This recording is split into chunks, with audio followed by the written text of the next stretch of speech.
Tim sukses pasangan Toha Tohet dan Rohman, calon Bupati Musi Banyuasin, terlihat membagi-bagikan uang.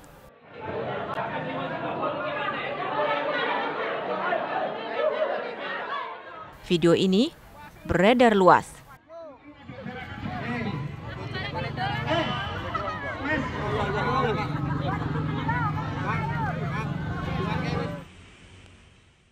Lawan politik Toha Tohet dan Rohman, yaitu tim advokasi paslon Bupati dan Wakil Bupati Muba Lusianti dan Syaparudin, melaporkan kasus ini ke Bawaslu Sumatera Selatan. Ada 2 wilayah yang dilaporkan, satu di Desa Sukarami, Kecamatan Sekayu, di mana videonya sudah viral. Kedua, yang dilaporkan adalah dugaan politik uang di Desa Lupuk Haryo, Kecamatan Bayung Lincer, Muba. Sementara Muryadi selaku staf penanganan pelanggaran Bawaslu Sumatera Selatan menjelaskan ada 2 laporan yang pihaknya terima. Semuanya terkait politik uang untuk pilkada di Kabupaten Musi Banyuasin. Laporan ini akan segera disampaikan ke pimpinan Bawaslu Sumatera Selatan untuk segera ditindaklanjuti. Ada 2 laporan yang disampaikan. Itu kasus apa, Pak? Seperti apa? Kalau yang dilaporkan itu money politik. Untuk yang di Pilkada Muba, Pak? Ya, Pilkada Muba. Tindak lanjut seperti apa nanti, Pak? Ya nanti biar kita sampaikan kepada pimpinan. Dari Palembang, Sumatera Selatan, Febriansah, Ramadan, TV One mengabarkan.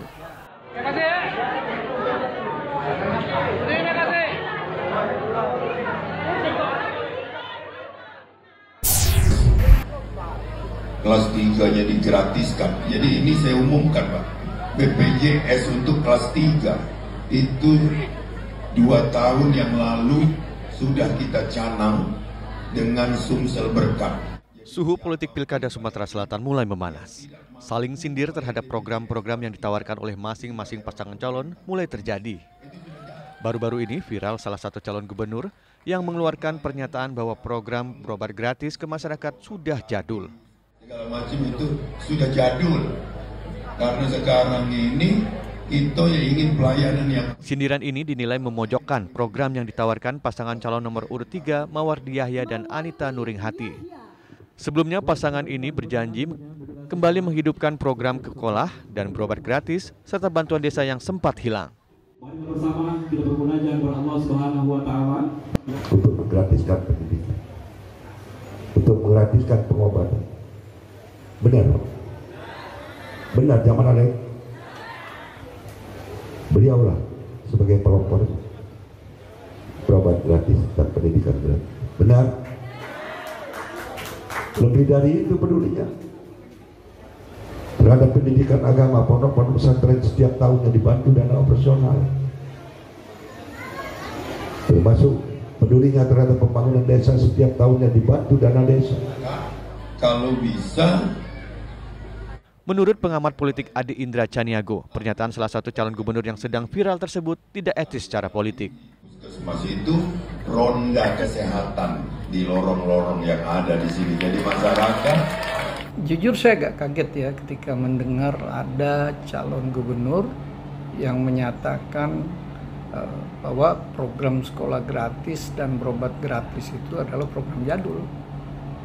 Nah, saya nggak paham apa maksudnya dan apa motif beliau mengeluarkan statement itu. Karena buat saya ini contoh orang yang tidak paham politik. Beliau tidak paham apa sih yang sebenarnya diperjuangkan oleh para pendiri bangsa yang dituangkan dalam Mukadimah Undang-Undang Dasar. Ini menjadi pondasi bernegara bahwa tugas negara itu adalah mencerdaskan kehidupan bangsa.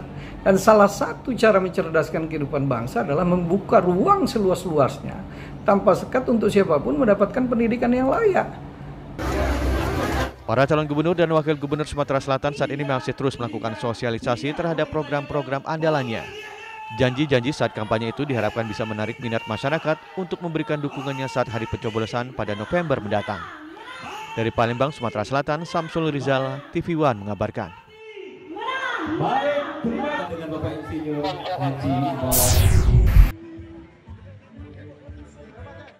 Dukungan terhadap calon Bupati Langkat nomor urut 1 Syah Afandin dan Tio Rita Boru Surbakti datang dari Barisan Pemuda Nusantara atau Bapera Kabupaten Langkat yang dilaksanakan di posko DPD Bapera Kabupaten Langkat.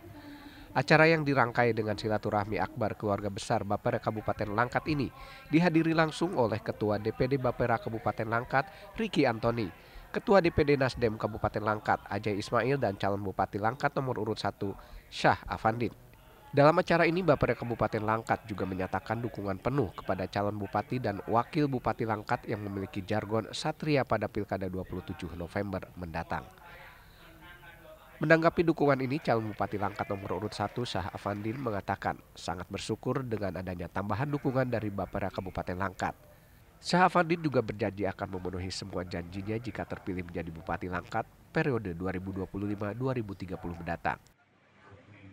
Kita mengucapkan terima kasih kepada Nasdem di bawah pimpinan Pak Ajay dan Bapera di bawah pimpinan Pak Rizky Antoni yang memang sangat komit dan solid dalam pasangan Satria ini. Ini tentunya akan menambah semangat kami dalam berjuang dalam Pilkada Kabupaten Langkat Berusasi 2024-2029. Insya Allah kami akan amanah menyampaikan harapan-harapan dari seluruh kader Bapera yang ada di Kabupaten Langkat. Acara silaturahmi akbar DPD Bapera Langkat ini juga ditutup dengan memberikan tali kasih kepada sejumlah anak yatim. Dari Langkat, Sumatera Utara, Taufik Hidayah, TV One mengabarkan. Kami berdua meninggalkan warisan. Tim Sentra Penegakan Hukum Terpadu Gakumdu Kota Metro Lampung menetapkan calon wakil wali kota Metro Komaruzaman sebagai tersangka pelanggaran pemilu. Komaruzaman yang berpasangan dengan calon wali kota Metro Wahdi nomor urut 02 ini ditetapkan sebagai tersangka setelah terbukti melakukan pelanggaran tindak pidana tentang pemilihan kepala daerah. Dalam penetapan tersangka, Komaruzaman tidak memenuhi panggilan penyidik Gakumdu dengan alasan masih sakit. Namun demikian, apabila selalu mangkir dalam panggilan, Komaruzaman terancam akan dijemput paksa oleh penyidik. Sebelum menetapkan tersangka, Bawaslu Kota Metro telah memintai keterangan sejumlah saksi termasuk Kepala Dinas Sosial Amanto terkait adanya dugaan ketidaknetralan ASN di lingkup pemerintahan Kota Metro. Kepala Dinas Sosial diduga mengajak warga untuk mendukung salah satu pasangan incumbent calon wali kota dan wakil wali kota Wahdi Komaru. Sebenarnya ini udah ditetapin tersangka atau belum? Sebab kok ada akun yang menyebarkan ada informasi dari Bawaslu bahwasanya Komaru ini jadi tersangka, Bang. Nah itu bagaimana itu? Benar apa nggak itu? Benar. Ya, hari Sabtu itu Komaru sudah ditetapkan oleh penyidik yang didampingi oleh Kagari dan Bawaslu. Terkuaknya kasus melibatkan Komaruzaman saat itu ia masih aktif menjabat sebagai wakil wali kota dan videonya viral melakukan kampanye politik dalam penyaluran bantuan sosial di instansi pemerintahan setempat. Setelah melakukan penyelidikan dan naik statusnya ke penyidikan, tim Gakumdu menemukan indikasi kuat adanya pelanggaran pidana yang diduga dilakukan bakal calon wakil wali kota Metro Komaruzaman. Dari Kota Metro Lampung, Pujiansyah, Sony Samata, TV One mengabarkan.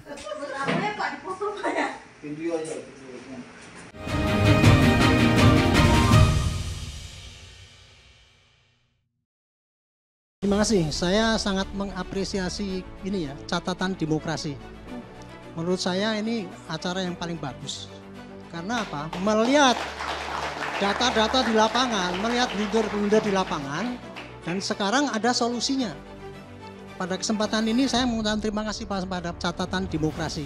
Baik, jadi hasil pemeriksaan ada salah satu pelaku dengan Catatan Demokrasi, Selasa pukul 20 waktu Indonesia Barat, live di TV One.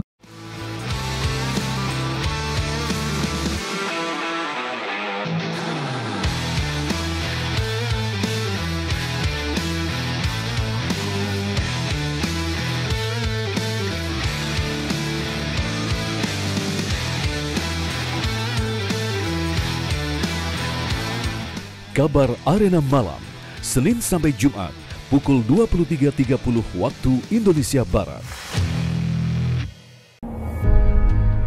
Membedah informasi dengan ketajaman analisa. Bagaimana konfigurasi atau prediksi konfigurasi nantinya di Senayan, Bang Erwin? Kita ingin menjaga demokrasi itu untuk kepentingan bersama, dan insya Allah Golkar akan berada di depan untuk itu. Menghadirkan pandangan para pengamat dan ahli. Menjaga demokrasi itu merupakan hal yang paling penting, Bang Emrus. Bukankah kita lebih mengedepankan musyawarah mufakat untuk kepentingan rakyat? Apa kabar Indonesia Malam di TV One? Sebelum ide ini dilepas ke publik ya, sebaiknya beliau itu menemui tokoh-tokoh puncak dari atau majelis-majelis agama. Ketika ada ide tentang KUA ini akan diberikan suatu keleluasaan untuk ke umat yang lain, sangat baik sekali. Semakin banyak ruang yang didesain sengaja untuk orang bertemu yang berbeda agama. Catatan Demokrasi, Selasa pukul 20 waktu Indonesia Barat, live di TV One. Menuntaskan kasus yang meresahkan.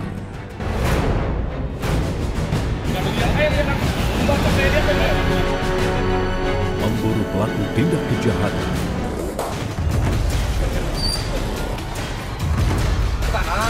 Menyergap hingga ke tempat persembunyian.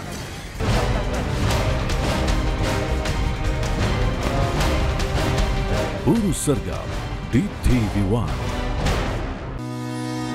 Selalu ada kabar yang menjadi perhatian utama. Meskipun proses penghitungan suara Pilpres 2024 masih berlangsung, sejumlah pemimpin negara tetangga dan negara sahabat mengucapkan selamat kepada Prabowo Subianto. Menjadi catatan penting bagi semua. Kasus perundungan di sekolah Binus Serpong yang melibatkan anak-anak sejumlah figur ternama berkembang cepat. Hari ini kami gelar perkara untuk peningkatan status dari penyelidikan ke Kabar utama di TV One. Hampir 15 sebelum pemilu itu puncak-puncaknya harga beras. Sekarang ini sebetulnya transisi untuk dari naik sudah turun. Bulog mendapatkan penugasan dari pemerintah untuk mengelola cadangan beras pemerintah. Nomor 1, kita mengutamakan produksi dalam negeri.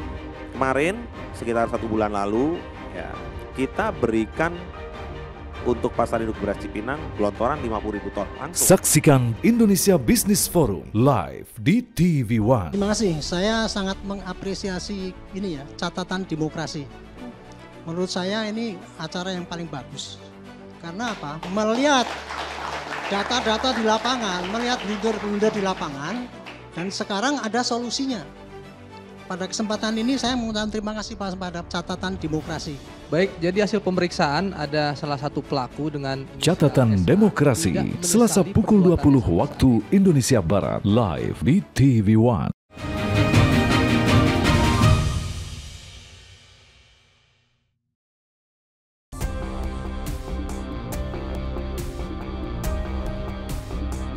Calon Gubernur Sumatera Utara nomor urut 1, Bobi Nasution terus memaparkan program kerjanya dalam berbagai kesempatan.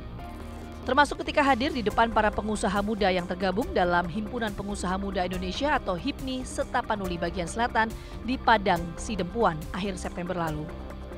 Bobi menjelaskan bahwa selama memimpin dan menjalankan roda pemerintahan di Kota Medan, dia sangat memperhatikan para pengusaha, khususnya pelaku UMKM. Bobi bercerita, selama pandemi COVID-19, ekonomi Indonesia khususnya Kota Medan ditopang oleh UMKM. Wakil Ketua Umum BPP HIPMI ini menjelaskan bahwa dia selalu menekankan agar setiap event pemerintah dan swasta untuk turut melibatkan pojok-pojok UMKM. Seperti yang dilakukannya ketika menggelar event-event lokal reguler dan event tahunan. Ia bahkan tak segan untuk mendatangkan artis-artis papan atas Indonesia untuk event-event di Kota Medan. Bobi menambahkan, selama roadshow kampanye, ia hanya menyampaikan program yang sudah pernah dijalankannya, mulai dari infrastruktur, pendidikan, kesehatan, termasuk juga program ekonomi kreatif yang menyediakan ruang terbuka kepada generasi milenial dan Gen Z untuk berkreasi. Muhammad Bobi Afif Nasution yang lahir pada 5 Juli tahun 1991 ini memang dikenal sebagai sosok yang mewakili dan dekat dengan anak muda masa kini yang sering disebut sebagai Gen Z. Mantan wali kota Medan ini bahkan seringkali turut serta dalam acara yang digelar para Gen Z, termasuk ikut membuat konten kreatif bersama mereka. Menurut Bobi, para konten kreator juga bisa memberikan pengaruh dan edukasi kepada masyarakat, terutama melalui konten di platform media sosial mereka. Selain itu, Bobi juga turut serta hadir dalam pelatihan anti fitnah di media sosial yang digelar komunitas Gen Z Anti Hoax Kota Medan. Pelatihan ini bertujuan mengedukasi masyarakat agar tidak terjebak dengan kabar-kabar hoax di media sosial. Selain dianggap mewakili Gen Z sebagai sosok muda pemimpin daerah, beragam program unggulan yang ditawarkan calon gubernur Sumatera Utara nomor urut 1 ini oleh para pendukungnya juga dianggap akan membawa Sumatera Utara menjadi lebih sejahtera.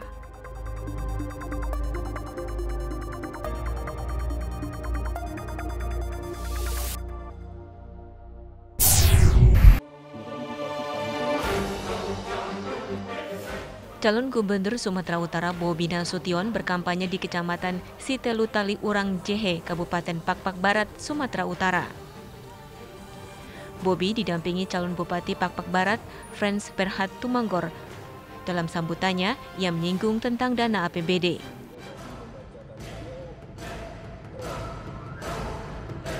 Naruh aja dari usaha Sumatera Utara. Nah, kita harapkan ada batasan itu kayak Gapura. Dan gitu ini kan jalan lintas. Jalan lintas itu nanti kita harapkan juga provinsi mendorong jalan lintasnya agar dilebarin sedikit. Karena apa, ini kan rawan udah berapa kali kecelakaan terus. Begitu juga Gapura antar kabupaten. Itu kan jalan provinsi juga. Itu dan juga peningkatan ke ekonomi di sekitaran sini. Bobi juga berjanji jika terpilih akan memperbaiki infrastruktur terutama jalan lintas yang ada di Pakpak Barat untuk menunjang dan meningkatkan hasil pertanian warga. Ya kalau program secara keseluruhan sudah ada yang untuk Pakpak Barat juga pasti ada yang bisa di pertanian khususnya lagi di perkebunannya. Tadi disampaikan Pak Bupati, Pak Bupati juga tentang infrastruktur.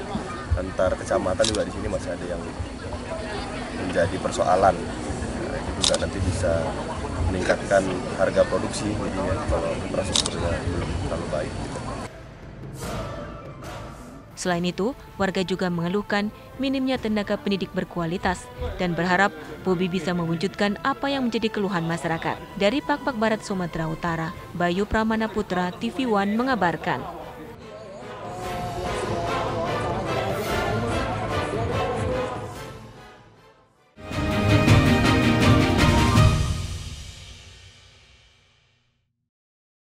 Terima kasih. Saya sangat mengapresiasi ini ya, catatan demokrasi.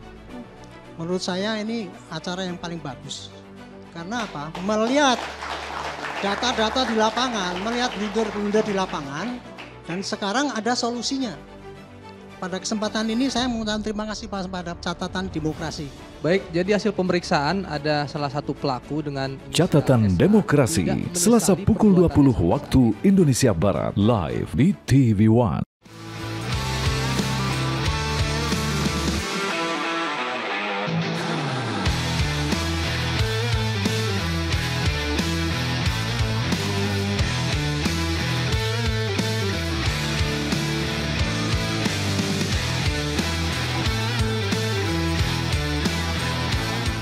Kabar Arena Malam, Senin sampai Jumat, pukul 23.30 waktu Indonesia Barat.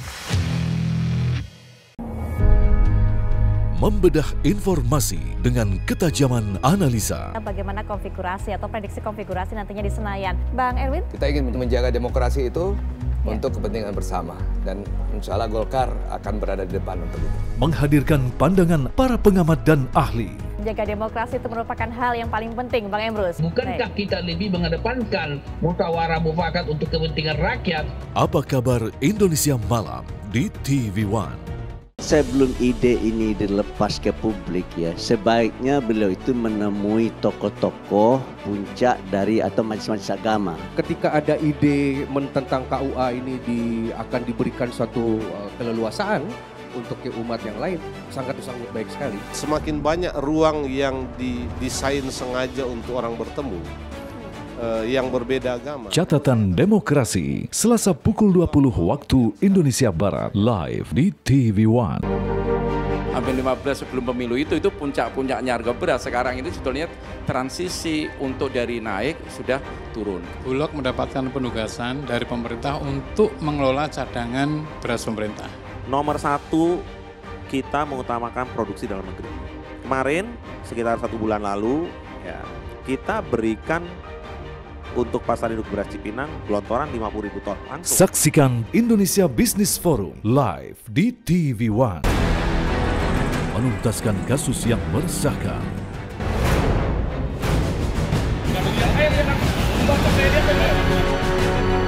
Memburu pelaku tindak kejahatan.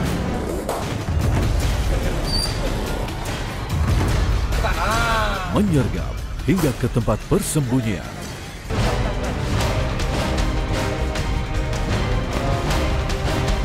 Buru sergap di TV One. Selalu ada kabar yang menjadi perhatian utama. Meskipun proses penghitungan suara Pilpres 2024 masih berlangsung, sejumlah pemimpin negara tetangga dan negara sahabat mengucapkan selamat kepada Prabowo Subianto. Menjadi catatan penting bagi semua. Kasus perundungan di sekolah Binus Serpong yang melibatkan anak-anak sejumlah figur ternama berkembang cepat. Hari ini kami gelar perkara untuk peningkatan status dari penyelidikan ke Kabar utama di TV One. Hampir 15 sebelum pemilu itu puncak-puncaknya harga beras. Sekarang ini sebetulnya transisi untuk dari naik sudah turun. Bulog mendapatkan penugasan dari pemerintah untuk mengelola cadangan beras pemerintah.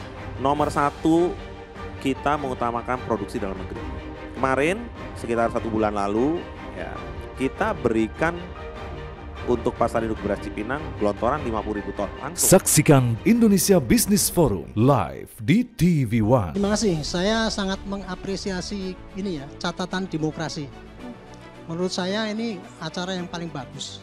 Karena apa? Melihat data-data di lapangan, melihat blunder-blunder di lapangan, dan sekarang ada solusinya.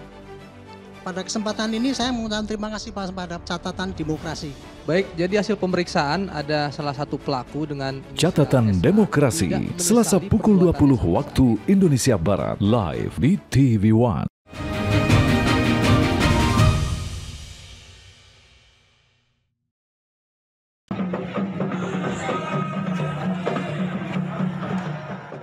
Tiba di lokasi kampanye di depan rumah singgah warga Meranti di Karimun di Jalan Poros, paslon Gubernur Kepri nomor urut 2, Rudi Rafiq, disambut ribuan warga. Dukungan terhadap keduanya disampaikan dengan deklarasi. Yel-yel dukungan bergema. Rudi Rafiq, pilih nomor.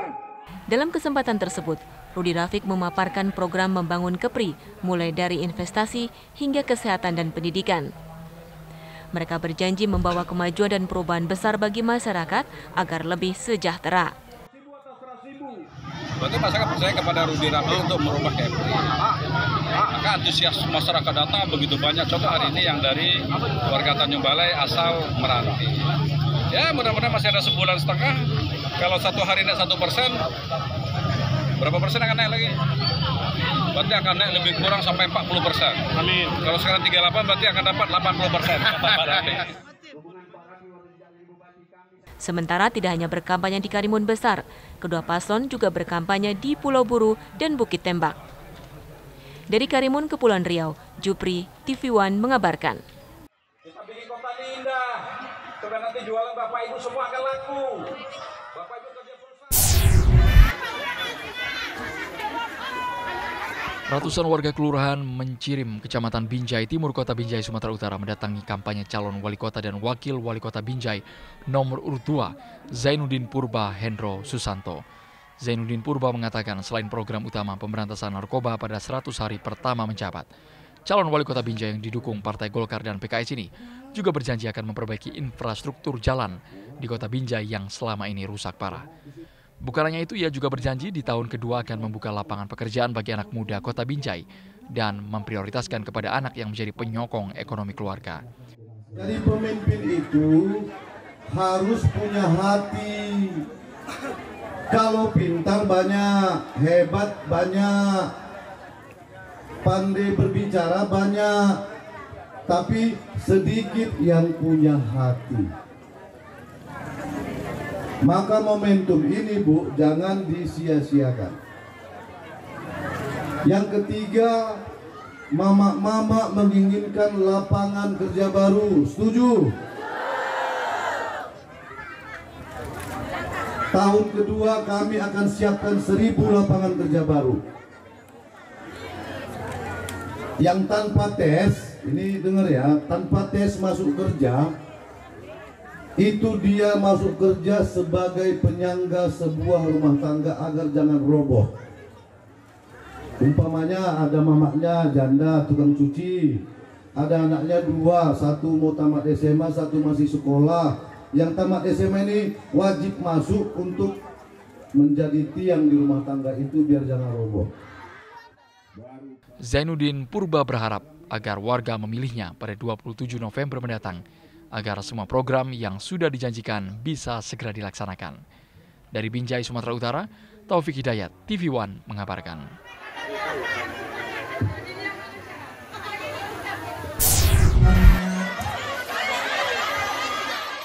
Janji politik yang diberikan calon wali kota Binjai nomor urut 4, Amir Hamzah ini disampaikan kepada warga saat menggelar kampanye di Jalan Beringin, Lingkungan 1, Kelurahan Jati Utomo, Kecamatan Binjai Utara, Kota Binjai. Calon wali kota Binjai nomor urut 4, Amir Hamzah, menawarkan program bantuan uang duka cita sebesar Rp1 juta untuk setiap warga Binjai yang meninggal dunia. Kedatangan calon wali kota nomor urut 4, Amir Hamzah, disambut meriah 700-an warga setempat. Mereka antusias datang karena berharap calon petahana tersebut dapat terpilih kembali sebagai wali kota Binjai di Pilkada serentak 2024 mendatang, sehingga dapat melanjutkan kembali program-program kerakyatan yang sudah pernah dimulainya. Sementara itu, Amir Hamzah di depan ratusan pendukungnya berjanji kelak apabila terpilih akan menyisihkan 1% dari 1 triliun rupiah anggaran APBD untuk membuat program bantuan kepada setiap warga yang tertimpa kemalangan duka cita. Untuk setiap orang yang tertimpa kemalangan meninggal dunia akan diberi Rp1 juta kepada keluarganya. Berikutnya saya sudah sampaikan sama KPD, sisihkan uang anggaran kita yang 1 triliun itu lebih kurang Rp1 juta untuk membantu saudara-saudara kita yang meninggal. Karena kita semua bakal meninggal. Jadi uang negara itu untuk negara, uang dari rakyat untuk negara, untuk kemaslahatan. Terima kasih. Terima kasih. Dalam kampanye kali ini, Paslon Amir Jiji menghadirkan tokoh Sumatera Utara yang juga pernah menjabat anggota DPRD Provinsi Sumatera Utara selama 3 periode, yakni Yulizar Parlagutan Lubis. Dari Binjai, Sumatera Utara, Taufik Hidayat, TV One mengabarkan. Lagi, ini orator, singa podium ini, kalau kata orang-orang politik. Masyarakat petani dan pengusaha sawit di seluruh Langkat Hulu berkumpul di Jambur Serbaguna, Kecamatan Selesai, Kabupaten Langkat, untuk bersilaturahmi dengan pasangan calon bupati dan wakil bupati Langkat nomor urut 2, Iskandar Sugito dan Adli Tama Hidayat Sembiring. Pertemuan ini menjadi ajang penyerapan aspirasi masyarakat, khususnya yang bergerak di sektor perkebunan kelapa sawit. Dalam pertemuan ini, para petani sawit menyampaikan berbagai aspirasi dan harapan terkait pembangunan infrastruktur, pendidikan hingga masalah pertanian yang selama ini kurang mendapatkan perhatian. Para petani meminta kejelasan mengenai program peremajaan sawit dan ketersediaan pupuk subsidi yang selama ini sulit diakses. Menanggapi keluhan warga, Iskandar Sugito menyatakan komitmennya untuk melakukan perbaikan, memiliki banyak industri sawit dan bisa menyerap tenaga kerja lokal. Alhamdulillah, tentu kita sangat berbahagia dan bersyukur bahwa masyarakat petani sawit Langkat Hulu ini memberikan respon positif dan dukungan kepada pasangan Bisa bersama Iskandar dan Adli Tama. Dan tadi kami sudah membangun komunikasi bagaimana ke depan kita akan bekerja sama membangun pertanian dan perkebunan sawit ini bersinergi bersama, sehingga dengan demikian ekonomi masyarakat khususnya petani sawit dapat terus membaik, dan harga sawit tentunya termasuk juga pupuk dan lain-lain itu sesuai dengan pengharapan mereka. Selain persoalan sawit, calon bupati dan wakil bupati Langkat nomor urut 2 Iskandar Sugito dan Adli Tama Hidayat Sembiring berjanji akan segera merealisasikan perbaikan di berbagai sektor lainnya, seperti layanan kesehatan dengan menggratiskan biaya berobat dan berencana mendirikan universitas negeri di Kabupaten Langkat. Dari Langkat, Sumatera Utara, Taufik Hidayat, TV One mengabarkan. Cuman Bapak meninggal pindahkan hebat di Pandai, ada yang hebat.